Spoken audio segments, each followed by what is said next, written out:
I don't need to give Ruth Clark an introduction, but I will say that if you know Tiagi, you know that Tiagi and I like to debate and argue. And every time Tiagi wants to win the argument, he will just say, Ruth Clark said, and then he'll quote her in some of a book or article or research, and instantly the argument is over, he wins. And so Ruth has been a part of my life for the last 30 years. And then when we got to meet finally about 5 or 6 years ago, I was so excited and honored.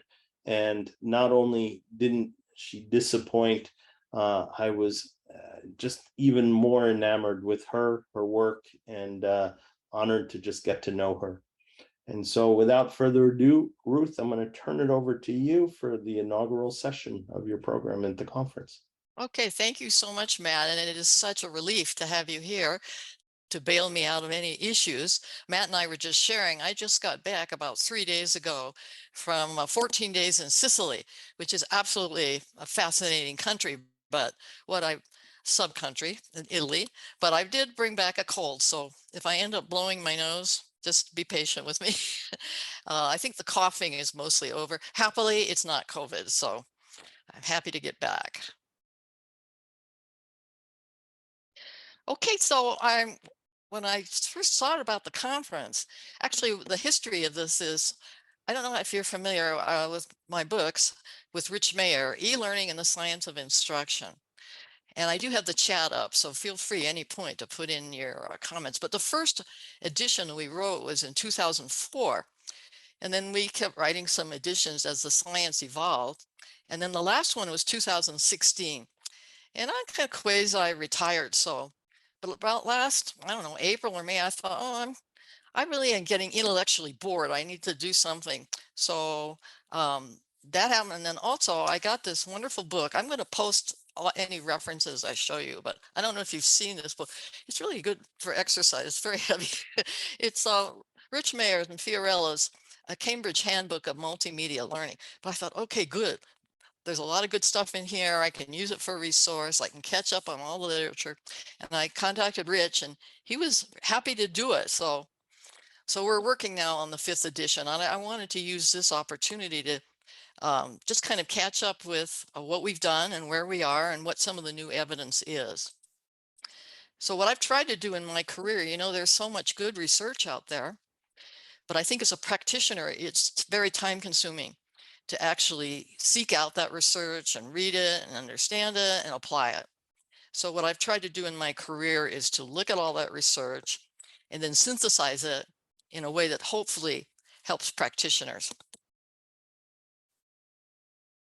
So, you know, Matthew was very kind to say that, you know, he looks to me, but really to me, these are some of the people that are the source of our knowledge and our research. And I've been honored to work with Rich Mayer, and so thrilled that he's willing to work on, you know, this book among all of his teaching and all of his other, you know, technical writings, his research. And then also I have to acknowledge Dr. John Sweller from Australia, who has done so much work, basically the kind of the father of cognitive load theory that's affected all of us. So, and there are many, many other researchers. Yes, I did see John Swellers was on there, and Rich Mayer was on there too, I think. I don't know if that's available, Matthew, but he was, I know, interviewed at one point by Clark. So I just wanted to start here, and maybe you can use the chat, you know, why you're coming to this. Actually, we have 3 sessions. What would you like to get out of it? And how much you already know about Rich Mayer's research, his multimedia principles, how you might rate your familiarity, which will kind of give some guidance to me as to whether we're very heterogeneous or more homogeneous, I should go faster, slower, etc. So if you just take a minute and type into your chat a couple of comments, this will give me a little sense about who's here.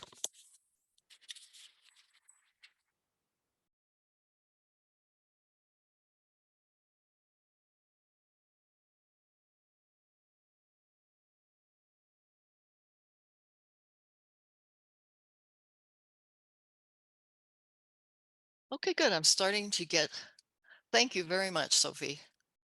Oh, good. Thanks, Matt. Yeah, I knew that Rich had been on and also John Sweller. So,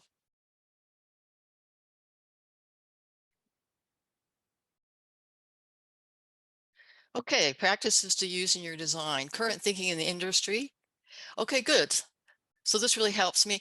And I kind of anticipated we have some people who are relatively beginning and some people who have, maybe read these books, are familiar with the research.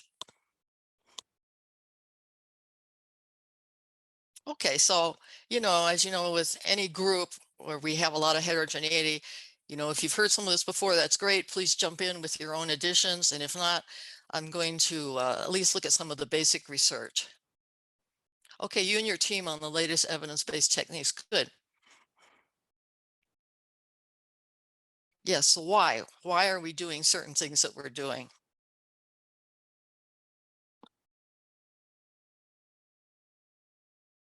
Okay, good. This is very helpful.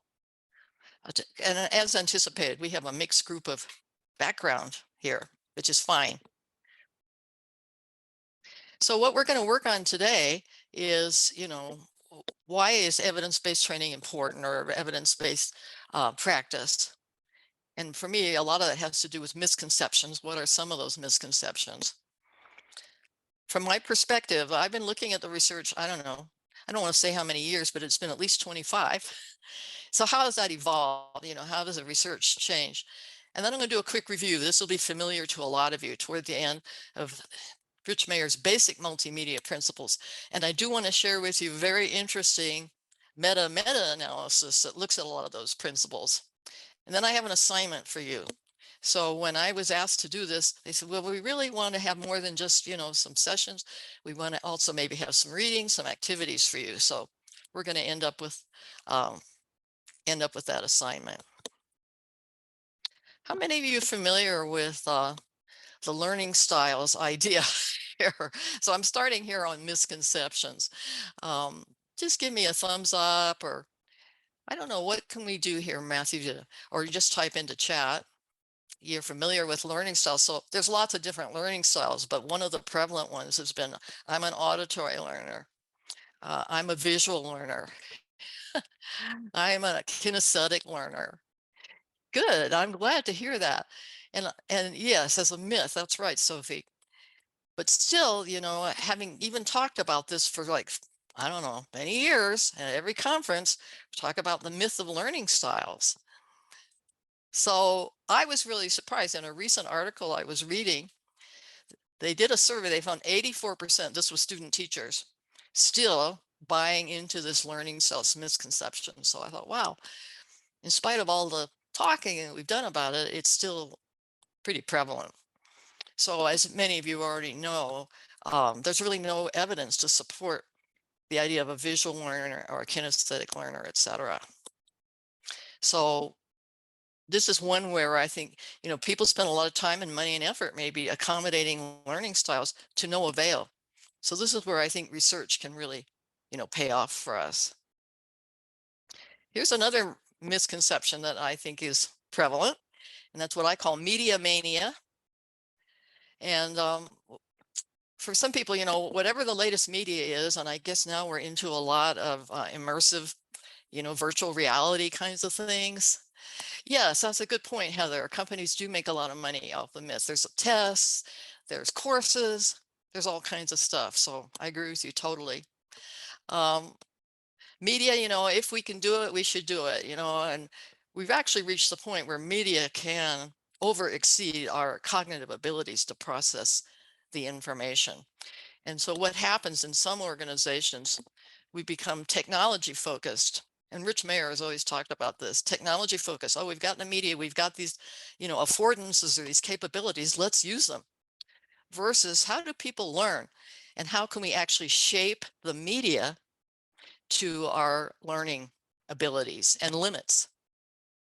From a research perspective, the other thing that's interesting is a lot of research when a new media comes out, and this has been true since like the 1920s, we do what's called a media comparison.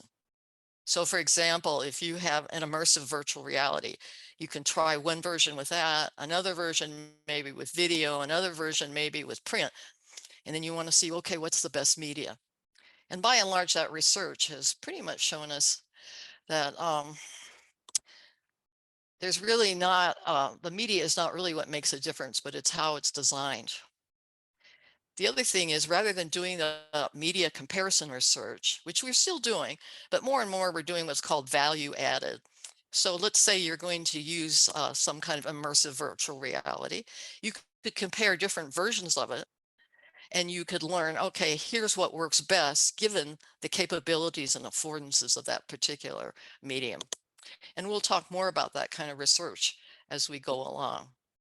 So those are just two, what I consider kind of misconceptions that can be informed by evidence.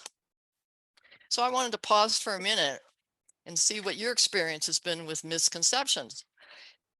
Do you encounter these a lot in your clients and your organizations? And what other or misconceptions or these? Just like to hear your experience on this. Oh, okay, quite a bit. All right. Okay, good news, Sophie, not so much. And if you want to add anything to it, as far as which misconceptions, and it may not be the ones I mentioned in particular, but other misconceptions.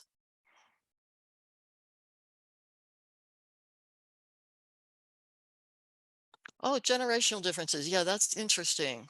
Learning styles. Yeah, it's kind of depressing after all this time that we're not we haven't defeated the learning styles myth. Okay. So Jenny's saying their clients bought into learning styles. So I always say when I shop my workshops, if nothing else, if you can kind of defeat the, energy spent on learning styles in favor of more productive things, that would be worth it right there. Innovative, the latest technology, right? If we're able to do it, let's do it, Length of an e-learning module correlated with the amount of, that's a really good one. So that kind of ignores, our cognitive capabilities, right? Yeah, anything you can be taught with a video. Yeah, YouTube. One of the new things we're doing in the book is a chapter on, not YouTube per se, but on video-based learning. Should be helpful. Okay, so it sounds like a lot of you have seen various misconceptions, and our hope is that we can present evidence. Sometimes I had clients where they really didn't care. I mean, I could say, yeah, we can do this, we can do that, but it might be more effective if you did this instead. But they didn't really care because they were on that road, and I said, okay, I've done my job, which is to kind of explain what's more appropriate and what we can do. And you may choose not to do that. So for me, having looked at all this research now for quite a few years, these are four things that jump out at me. And I'm going to go into each one just a little bit about how the evidence, I think, is much more broad-based and effective today than it was 20, 30 years ago. We'll take a quick look at meta-analysis, motivation. This is so important. Cognitive load, which I mentioned when we introduced John Sweller, and then eye tracking. So in meta-analysis, back when we started, let's say you're researching graphics. Maybe we only had one or two experiments. Well, gradually we had 10 and 20 and 50 and hundreds. So in the meta-analysis, we can integrate all of those studies together to kind of get a combined aggregate result. So that's been really helpful as a methodology to synthesize multiple results. Back in the old days, when I was first doing research, what we had were review articles, and we still do, and they're useful. But the meta-analysis as a statistical component. Yes, thank you, Jane. That's right. Eye tracking was used for a long time in advertising, and now it's been incorporated into instructional research, which is great. So in a meta-analysis, I don't want to get into a statistics lesson, which I actually couldn't do a good job of anyway. But what you're going to see is what's called an effect size. And I'll give you an interpretation of that in a minute. It has to do with the proportion of standard deviation. of a test group compared to a control group. Equally important, I think, though, is when they do a meta-analysis, let's say it's graphics, the researchers will divide all of these studies, let's say they have 100, into different groups. So they might compare the still graphic with an animated graphic, or they might look at all of the studies that use relevant graphics versus irrelevant or seductive graphics. Or they might look at learners, novice learners versus experienced. So that gives us what we call boundary conditions. Under what conditions does a certain kind of graphic more effective than others? So those are the two big takeaways, I think, from all the meta-analysis that we now have today. Just in terms of in general, if you look at an effect size, which you now see in just about every research report, generally what you're looking for is about 0.40 or higher to tell you, well, this is relevant enough for us to actually apply. And 0.2, or 0.3, that's pretty small. And it may or may not be worth the investment. And I'm starting to see this in the research too, which is the cost. How much does it cost to implement this certain thing? And is it worth it? Which I think is real important to us as practitioners. Hasn't really been a predominant theme in most of the research I look at, but I do see it now and again popping up. Okay, motivation. So originally, when we did a research experimental study, learners took a test. They took a lesson, they took a test. So we had cognitive learning. I'm so happy to see maybe in the last 5, 7, 8, 9 years, in addition to measuring cognitive learning, we're looking at motivation. And here's an example. As I mentioned, immersive virtual reality is this kind of big thing now. And there was a study, I think it was done in Denmark. I'll have to double check. But it was high school students, and the focus was climate change. And the kids took a virtual field trip to Greenland, and they were able to see the icebergs melting, etc. So one group, had that immersive version, and another group had a video, kind of a video of the same thing, but they weren't immersed in the environment. Then they measured learning and they measured motivation. The upshot of this whole thing was they found that learning was basically not significantly different, whether you were in the immersive environment or you saw the same kind of thing in like a video where you weren't immersed. But the motivation was much higher. So the students who were immersed in the immersive environment gave much higher ratings to the lesson. They were more excited, more interested, etc. Mostly motivation today is measured to a survey, which might ask 4 or 5, 6 questions to the students. How well did you like it? Would you take more lessons like this, etc. But I think it's so important that now we're starting to look at not only learning, but motivation. And a little pause right here for you to give me a little response. How important is motivation in your organization? And how do you measure it? And how is your training delivery affected by motivation?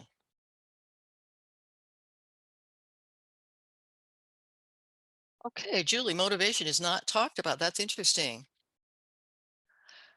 Okay, so yeah, Deb, that's a good point. Sometimes in the organization, they're just motivated on, jumping through a hoop. Okay, measured only once. All right, this is good. I mean, good information.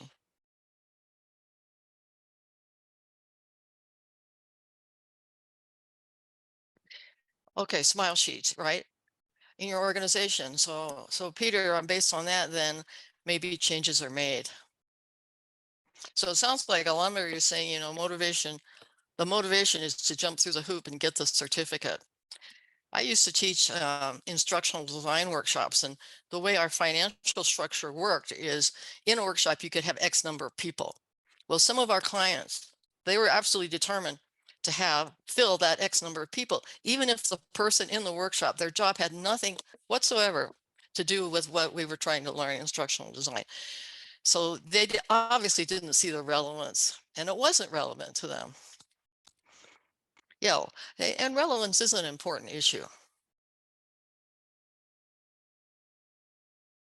So going back to the research, I'm just happy to see that yes, motivation is a fundamental driving force, and we're getting beyond measures of cognitive learning and also looking at how learners felt about the experience and whether, they're excited about it and whether they want to apply this information.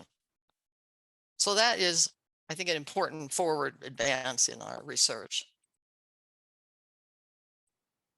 Okay, another area is, and many of you are probably familiar with the idea that our working memory is limited capacity, but it's the area that processes in your brain. And the goal, of course, is to get that new knowledge and skills encoded into long-term memory. But to do that, we have to accommodate the limits of working memory and leverage its strengths.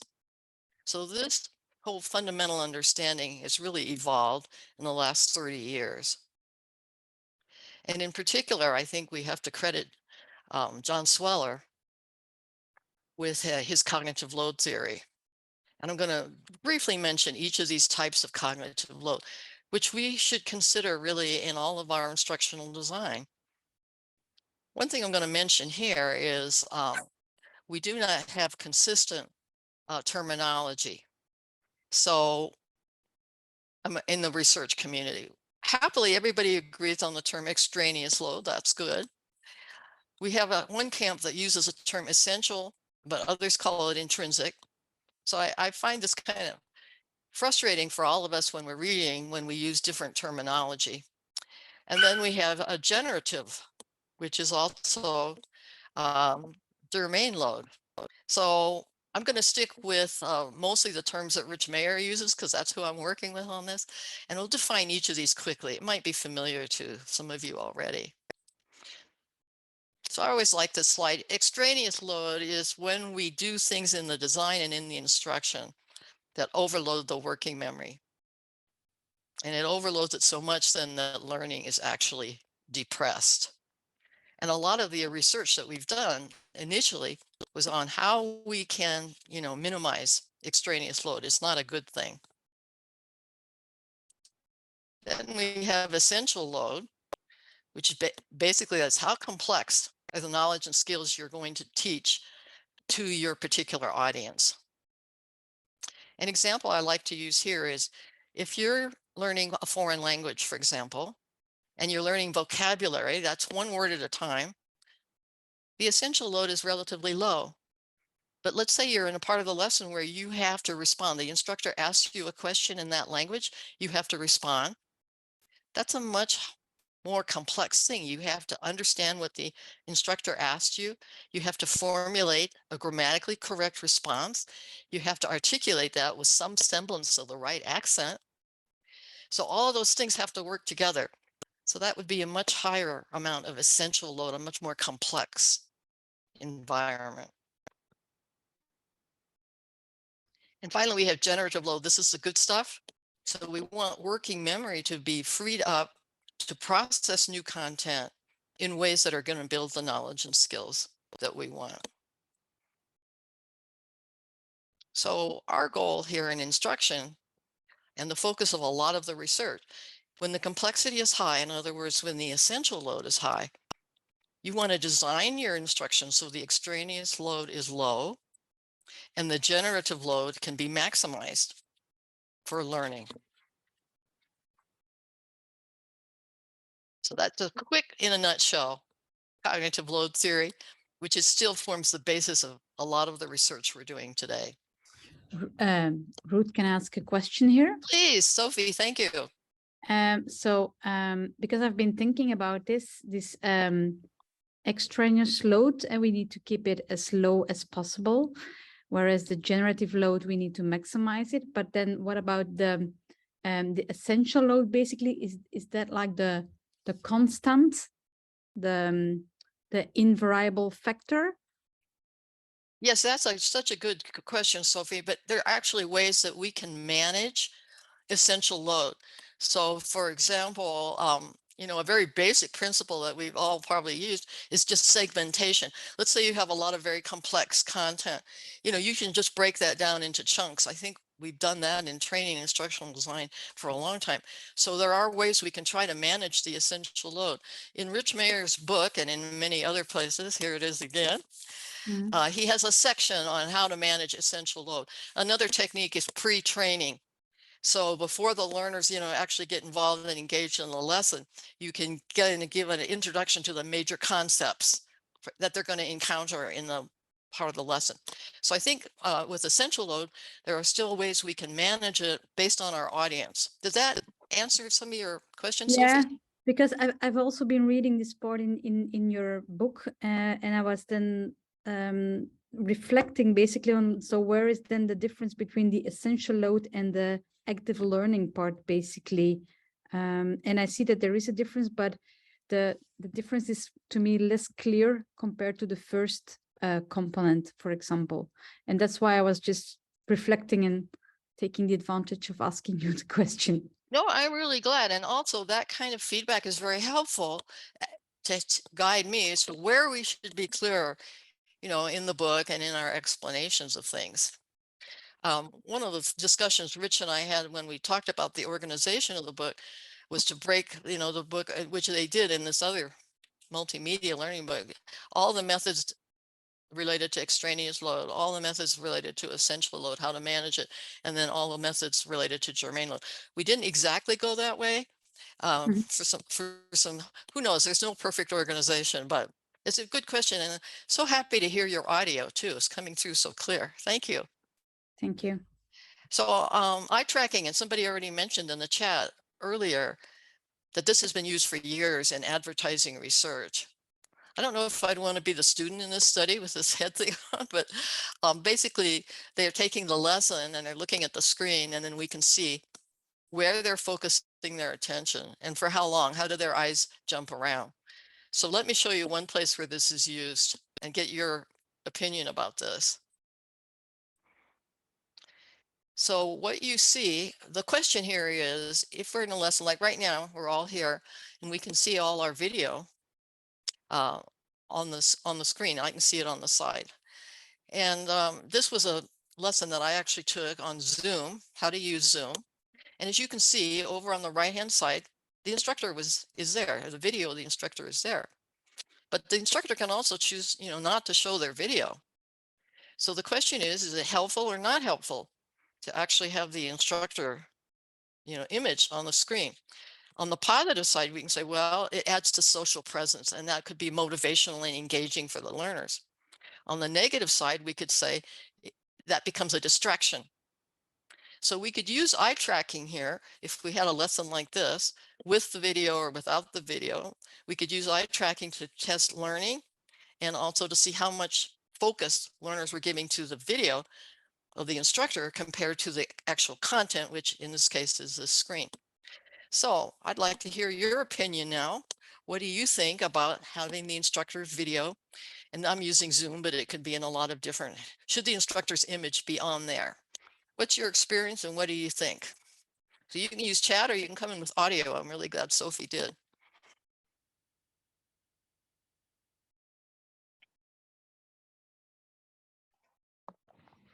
I personally don't think it's very useful. It's like you said, in terms of motivation and engagement, it might bring people in, but in terms of learning, it can actually be distracting and not necessarily help people focus on the actual essential parts. Good. You summarized, I think, the two sides of that very well. Yes, and Jenny, I think, is kind of agreeing with you. Would prefer not to have the image. Does it not depend on what it is that you're learning, though? I'm sure that would make a difference, right? I mean, in this particular example we're looking at here was software skills, which there was actually a lot of stuff to look at on this screen. So yes, I agree. Maybe if you're learning more soft skill kind of things, it might make a difference. And that's one of the things I think we always need to ask ourselves is, what is the actual instructional goal? And there's very few universal rules. So as you know, probably aware, the research we have always lags behind our technology. So I have just seen one or two studies that actually looked at this question. And right offhand, I could look them up, but I don't know what the content was. but it was something where they had a visual, you know, a slide, and they had the instructor. They measured learning, and they also did eye tracking. They found with the eye tracking that yes, in fact, learners did focus their attention quite a bit on the instructor as well as the slide, but they found that learning was not affected. So I was, you know, kind of surprised because I felt more like, you know, what Peter's saying, it would be a distraction. But at least in the 1 or 2 limited studies we have so far, and we need a lot more, it didn't hurt. I don't know that it helped either, but it didn't hurt learning to have the instructor image on the screen.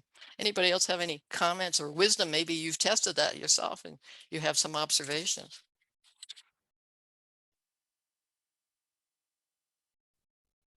Okay, well, we will see. I mean, this is an area of, I think, learning, because this, well, I actually taught with, but this was before Zoom, with synchronous learning. And I had the choice, but I never did show the video. For the reason that Peter said, I think it could have been distracting, but so far the evidence is not really supporting that it's necessarily distracting. Oh, good. We'll suggest the same. Shut the video down. We should all turn off our videos. But I have to say, it's kind of nice to see you all out there. I kind of like it. I'm sitting here in a remote area of Colorado, and yes, asynchronous. That's a good point, Claire. And that could make a difference, synchronous versus asynchronous. Okay, this is going to be a quick little review. A lot of you commented in the beginning that you have some familiarity. Some of you don't have so much. So I'm going to go through this fairly quickly. These are the core, some of the core multimedia principles from Rich Mayer. Just do a quick review of the evidence on these, and then we'll look forward to where we're going next. So now Matthew told me when we started that you can do screen markup. So we're going to try that here. This is a very classic experiment that Rich Mayer did a long time ago, but he's comparing a lesson on how a bicycle pump works from just words, which you see in A, or in B, the words and the visual. So which gave better learning? So Matt, you can give us direction, and maybe some people know how we can do a markup here so you can make your vote. Which one was more effective? If you don't already know how to do it, if you go up to the top of the window, you should see a view options. If you pull that menu down, you will see annotate. If you don't see it, then you should look for annotate somewhere at the top of your window. It may already be there depending on your window size. Click on annotate, and that'll open up an annotate dialog box. It's working. Great. And you can check your stamp. You can do a circle. You can grab an arrow, whatever works for you. Thank you. And I can see that we have a lot of these coming up here on the screen. And I'm just putting my mouse over them because I thought it might indicate who did what, but it doesn't. So that's fine. All right. So let's see what the results of this experiment. And I think most of you absolutely on track here. So they did a lot of experiments with this. Sometimes it was a narration of an animation. Sometimes, like the one we just saw, it was a still graphic with text. And in 99% of the cases, having the visual was more effective than just the words alone. And this is what a foundational principle that Rich Mayer calls his multimedia principle. But we're going to find out there are some caveats to this. So in general, our first basic principle is, yes, having a relevant visual helps learning significantly. But now we're going to do another little twist on this same experiment. In this experiment, we have 4 groups. They're going to look at the same treatments you saw before, text and text plus visual, but we now are going to compare novices, one group novices, one group experts, and then group 3, they're going to see the visual and the words. Again, another group of novices, another group of experts. So we actually have 4 groups studying here. So let's see what you think about this. We have the text only version, learners, novice, or expert, or we have the text plus the visual, novice, or the expert. Which group do you think benefited the most? You can use that same annotation now that we've gotten really good at it to mark the group that you think was most beneficial.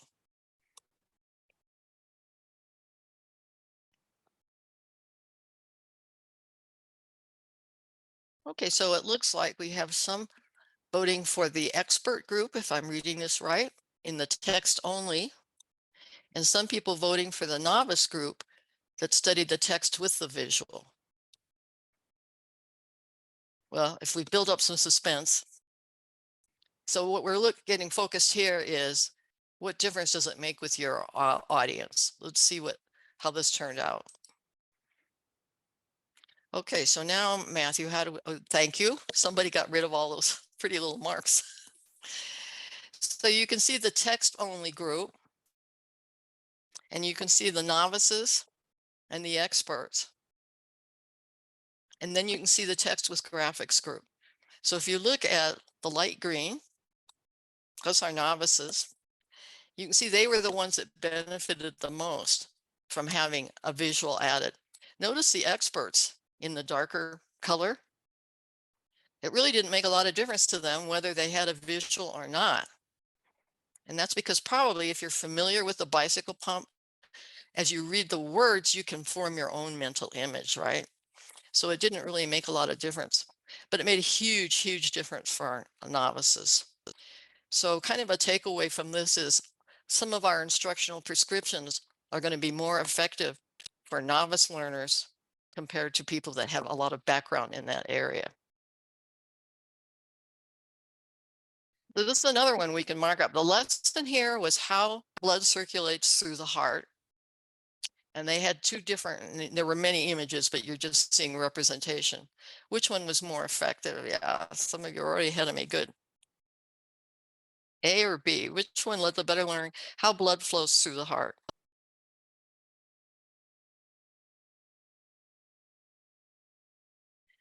Yeah, you're absolutely right. The version A, which as we can see, is not really anatomically correct. I did this once at a conference. I had some people very, very upset because it's, not anatomically correct. And I said, well, you're probably a nurse or you probably have a health background.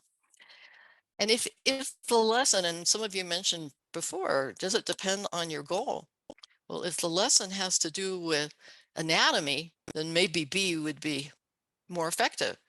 But if the lesson has to do with the process, which it did, the more simplified version was better. Yes, and Jane makes a good point here as far as words and visual. So we're assuming here in these experiments that in both cases, the words and the visual are effective, but definitely if the visual is not effective, you're not going to get the same result. It might be better not to use it. And we're going to see some research on that coming up. The main point I want to make here is that there is no silver bullet. It's kind of frustrating. I wish we could say, oh, you should always use a graphic. Well, the real truth is it's going to depend on your audience. Do they have a lot of experience or not so much? That's the main individual difference. What type of graphic are you using? An animation, a still, complex, simple? And what's your instructional goal? So those are the three factors we always have to keep in mind, which I wish we could just have some very simple prescriptions, but in general, we don't. See if anybody has any comments or observations on this little introduction to graphics and when they work and when they don't work, what your own experience has been.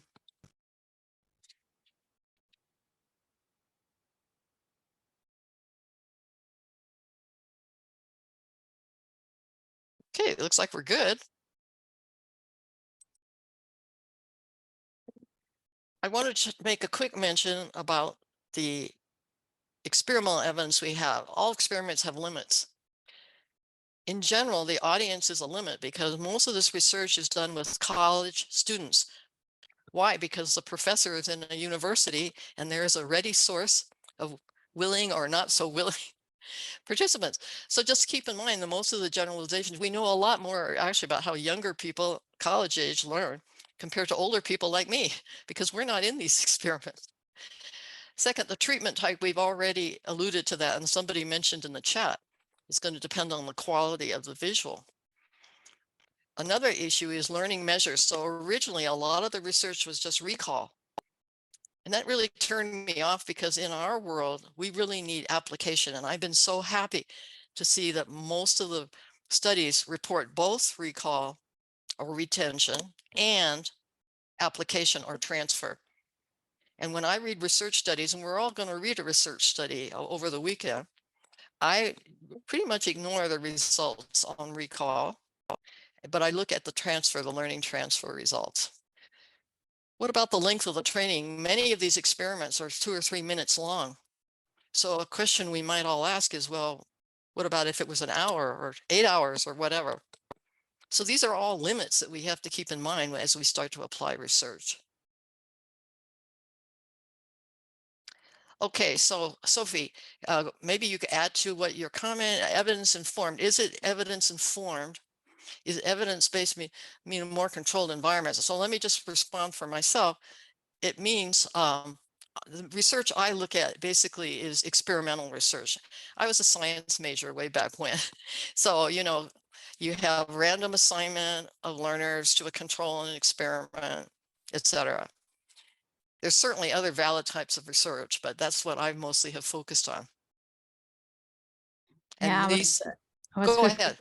Yeah, because then when we are chatting with Miriam Neal, and then okay, you have this student group where you have like this controlled environment with A and B groups, etc.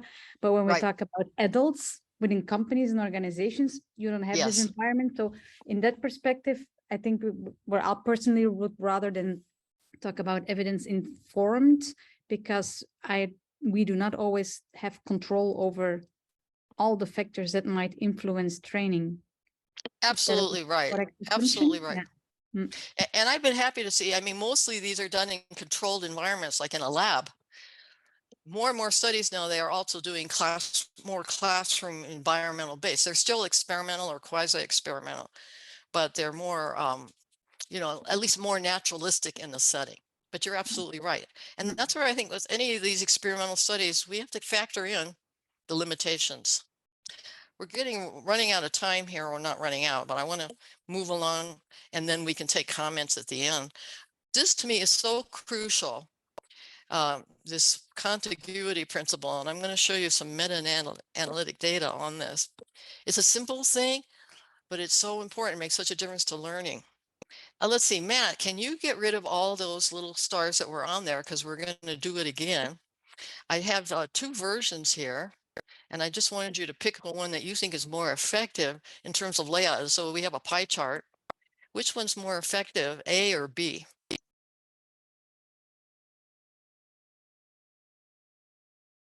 Yeah, right, because if we look at B, isn't it so much easier when you integrate, you know, quarter 1, quarter 2, whatever those call outs are integrated. If you have version A, so you're looking at that little color first quarter, and then you have to look up into the pie chart. So you have what we call divided attention. And one of the things we want to avoid is divided attention. But what's interesting to me, at least when you go into a standard Microsoft, you know, graphic thing, a lot of times the default is more like what you see in A. And to come up with something like in B, you have to, you know, override that. And I always try to fill in the words into the sections of the pie chart or close to it. So that's contiguity, very basic, important principle of learning. Okay, how should we explain a graphic? This again was the lightning lesson, one of Rich Mayer's experimental lessons. You could use text on the screen. Yes, thanks, Peter. Yeah, contiguity, so important. Okay, you could have text on the screen. You could have audio with, you know, it has the same words, or you could have both on-screen text and audio. So let's use a markup tool again. Where do we get the best learning? From the text, the audio, or both? What do you think? Take a guess, or you might already be familiar with this.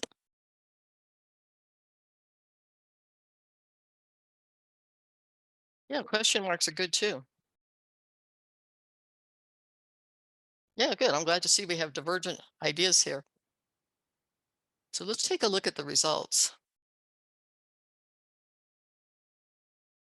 So this is what Rich Mayer has called the modality principle. And basically learning was much better with just the audio narration. Look what was worst, the text and the narration, and that's what we call redundancy. This is the situation where you have exactly the same, you know, you write the text and you have the narration that's exactly the same. Yeah, because it really overstimulates, it overloads memory. In fact, the reason for this is we know working memory has what we call the dual encoding. It has a visual section, auditory, probably has a lot of others, probably has kinesthetic, but mostly what we've studied is visual and auditory. So if you have a graphic and then you have text, you're overloading that visual center. Whereas if you use audio, you have the visual information and you have the auditory information coming in, and it balances it out and it does not overload working memory. How does that balance with accessibility though? Good question. So there is where ideally we should have closed captioning, right? So people that need that can get it, but the people that don't need it, you know, they're not going to be restricted. Good question. And how Okay. about Yes. subtitling? Yeah, sorry, subtitling movies for non-native speakers. Oh, that's thank like you. You're different, just jumping ahead, Sophie, to okay, a very sorry. exciting result I have to show you in just a minute. So I'm glad you've set the base for that. But I don't want to spoil the surprise. Which is better. So this is a lightning lesson again, and basically it talks about how lightning forms. Then another version, it had all the original version, but it added some interesting little stories about, for example, what happens to an airplane struck by lightning. And there were a number of these little stories in there. And so then we compared learning, just the basic version, or group B was the basic version plus all these little interesting stories. Where was learning better? Use your markup tool to indicate what you think.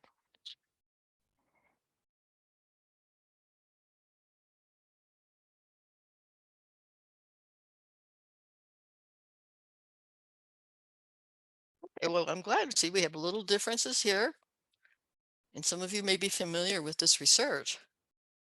So let's see how it turned out. So it turns out the basic version, the first one, without all the additional information, learning was much better. And this is what Rich Mayer refers to as the coherence principle. Basically, the information was very interesting about airplanes and lightning, but was irrelevant to the instructional goal. Now, some people say, oh, we should never have stories. That's not true. Stories are very powerful, but you mostly want to use them in the service of the learning objective, right? When you have a story that's very interesting and very seductive, you're going to actually distract the learners from the mental process they have to put the information together. So it's basically less is more. So we've kind of zipped through 4 of these basic principles. And I would just be curious to hear where you guys think, and you can just use the chat or come in on audio. In terms of the training that you see and that you work with, where are the strengths regarding multimedia, contiguity, modality, coherence? Do you see strengths or do you see weaknesses? Are there some of these that you see really well applied and some that are violated? What are your own comments on this?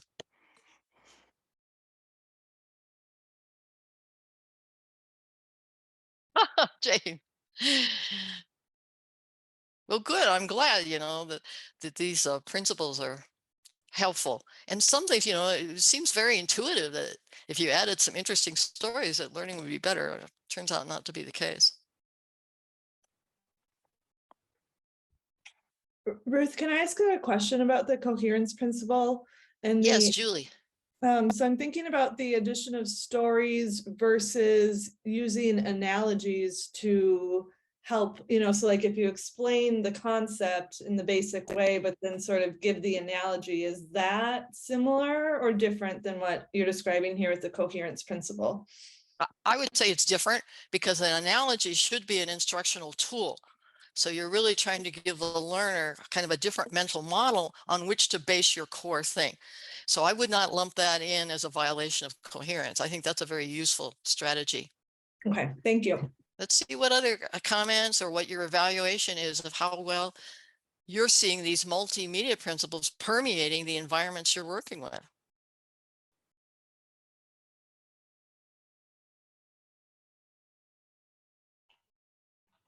I think the way that I experience is that it's really a little bit of a mixed bag. There's somewhere some of these principles are adhered to, and some of them are quite good, but there's also a lot where it's really just all over the place. So I think there's a lot of different trains of thoughts that people I think believe in, and not necessarily always use the evidence-based information that's out there, and it's a little bit all over the place. I do think that I see more where there's too much being added, and where, for instance, coherence or contiguity is not really adhered to that much. I think in terms of modality, I haven't seen as many where they have both the text and the visual and then the narration together. So I think that might be one where they're a little bit better, at least in my experience. Yes, and so thank you, Peter, and some really good comments coming up too. As far as coherence, one of the things when working with subject matter experts, they know so much. And so sometimes, they just overload everything with stories, some relevant, some not relevant, information. And it's, I found that was always a challenge. And somebody comment here on the gut, their gut feeling. Yeah. And I think a lot of us have worked on basis, and some of these things are counterintuitive, we wouldn't have thought that. And that's where evidence can pay off for us. Any other comments?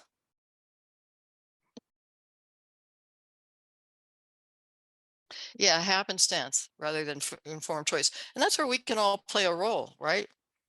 But like I said, I used to tell the research to my clients, but sometimes they didn't care. So at least I thought, okay, I did my job. I gave them the evidence, albeit limited. I gave them the evidence, and then they have to make their decision. It's their choice. Okay, it's our first assignment. I have a lovely article for you. I was so happy to come across this. Rich Mayer wrote this, when was it, 2018, so it's fairly recent. 30 years of research on online learning. So this is very nice, his reflection back about what he's done over the last 30 years. And I did post on, this is all going to come up, and Matt will correct me if I'm wrong, but I think this is all going to come up right on this page that we've been on.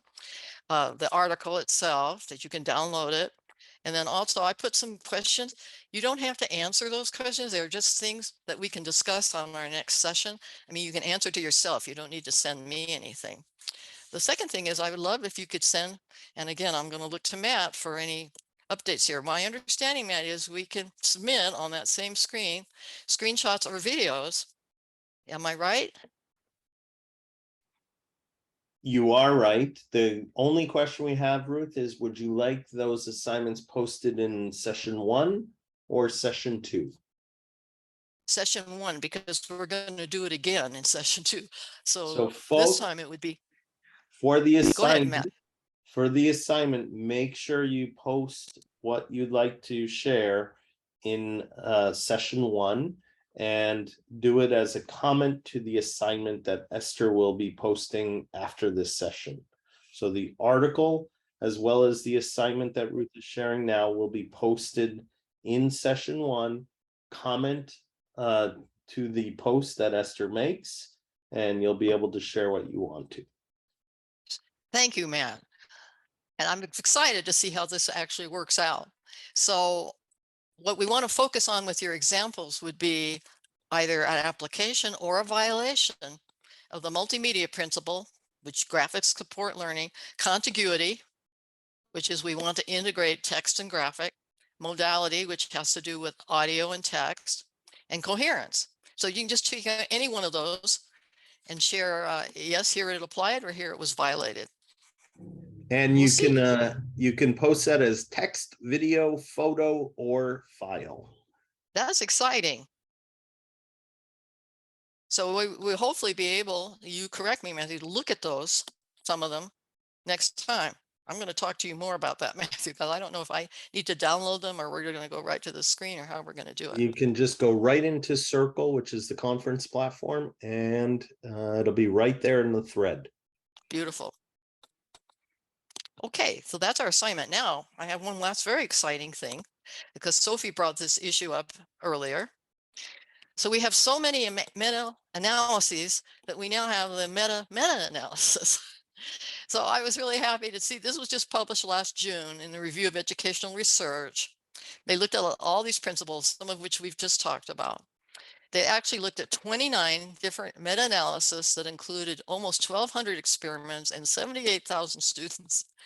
And they came up with 11 design principles and what their effect sizes are. So let's see what they came up with. I'll give you a minute just to look at their results.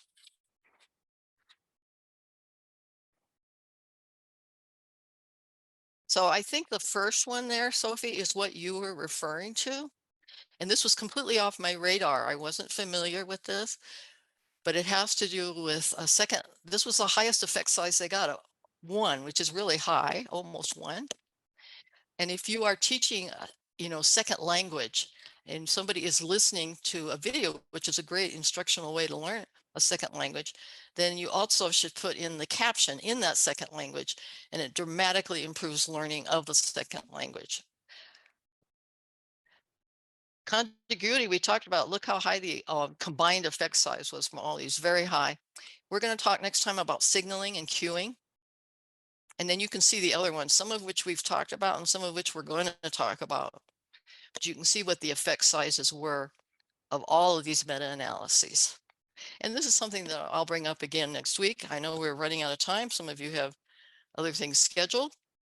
The resources that we have, I'm going to post these onto the site, the Cambridge Handbook of Multimedia Learning and this meta-analysis. I'll post that on the site. So if you want to look any of those up, and also the article will be there. And for next time, we're going to discuss the reading assignment and some of your samples. We're going to have, I'm going to talk a little bit about what we've done in the book so far that's new. The signaling principle is one, the personalization principle, a lot of new research there. And then we have a lot of information on how to promote generative learning. What are some of the updates? How to design for engagement. So that concludes, I think we're just right on time here, our first session. And I don't need to go anywhere, but Matt can tell us if we have to leave or if we can stay and discuss or what we need to do. You are more than welcome to stay and discuss. And Ruth, when you want, you can always pin because there's a lot of comments already in the session 1 area. You can always pin any messages you want to folks to the top. And if you need help, either Esther or I can help you with that. Okay, good. Thank you. So thank all of you for being here. And I'm happy to hang around for those of you that have more things you want to talk about from our session today.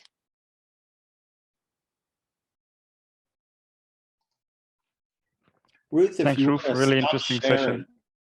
Ruth, if you want to stop sharing, then people can Oh, thank actually you. see you. Yep. Thank you. Thank you. Yep. Woohoo. There you are.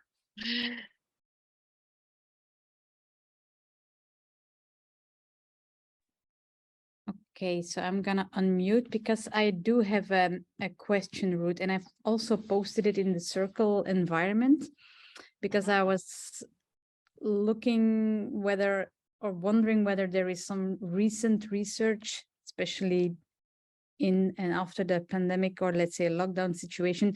There is this never-ending discussion about this hybrid training moment. Yes. And with hybrid, I mean, like you have half of the group sitting in the room and the other half sitting from home, and I hear and read some pros and cons, but when it really comes down to valid research and maybe a meta-analysis, I'm not sure whether it's too early, but do you have any tracks that I could follow in order to sniffle around, basically? Yes.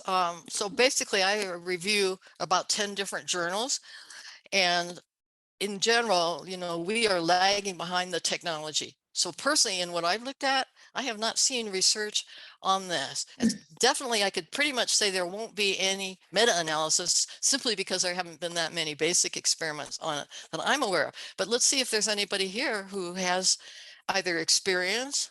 And, so I think when we reach a situation like this, we have to draw on those principles that we do know and say, okay, how do I apply it to this new technology? Because we don't have evidence yet.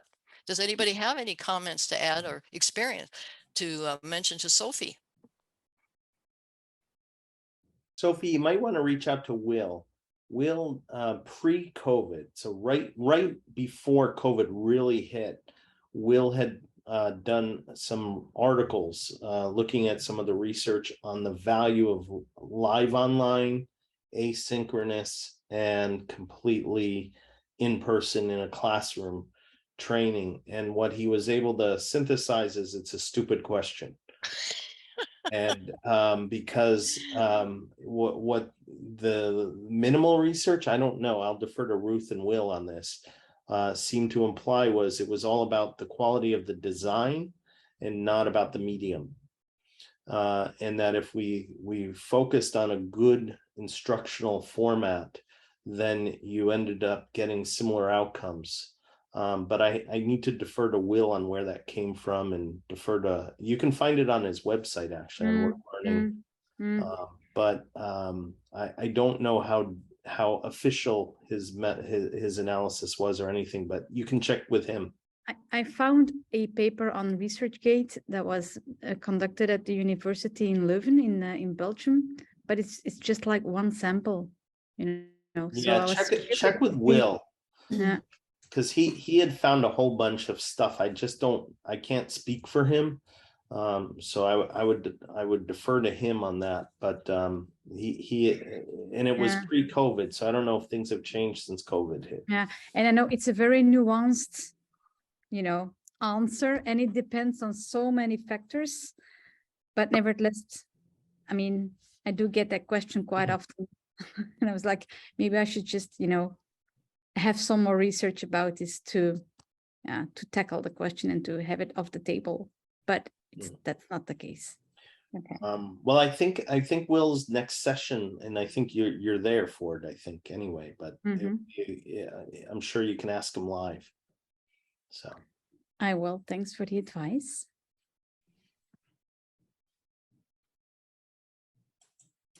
what else for Ruth? Hi, Jenny. Nice to meet you. Hey, sorry. Yeah, hi.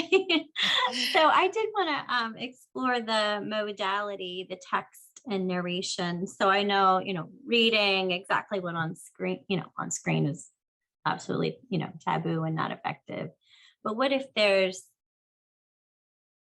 little, you know, minimal text on screen and we use narration to talk through that? Is there any information on that, or is it really not effective? That's a really good question, Jenny. And actually they have researched that. So when you have, you know, let's say 2 or 3 sentences and then the audio exactly reproduces those, that's redundancy and it's not good. Right. However, what you're alluding to is maybe you have just a few words and Right. then you elaborate on that with the audio, and the research has shown that is fine and it can be very effective. So great question. Okay, good, because we do that. I wanted to make sure that Yeah, you're okay. okay, all right, good. And how about playing a movie in language A and having the closed captions in language B? I don't think that's harmful, right? Well, the research that I was citing and that we saw in the meta-analysis is when you're learning a second language. So that's the focus. So what you're talking about is slightly different. Yes. It's slightly different. So I don't have the answer to that, but we'll see if anybody else has it may be out there. Who knows? The truth is out there. Right. Yeah. Like we're watching an X-Files episode. The truth is out there. Right. Okay. Thank you a lot for the session, Okay. Ruth and Matt. I'm heading home now, driving the car. I look forward to seeing everybody Thursday. Great. Thank you. So much. Thank you, Bye. guys. Thank you, Matthew, for all your help. Thanks, everyone. Anytime. And Ruth, you're stuck with me again. Good. I promised you'd get me. Thank you. See you Thursday. You got it. You got it. Thanks for everything.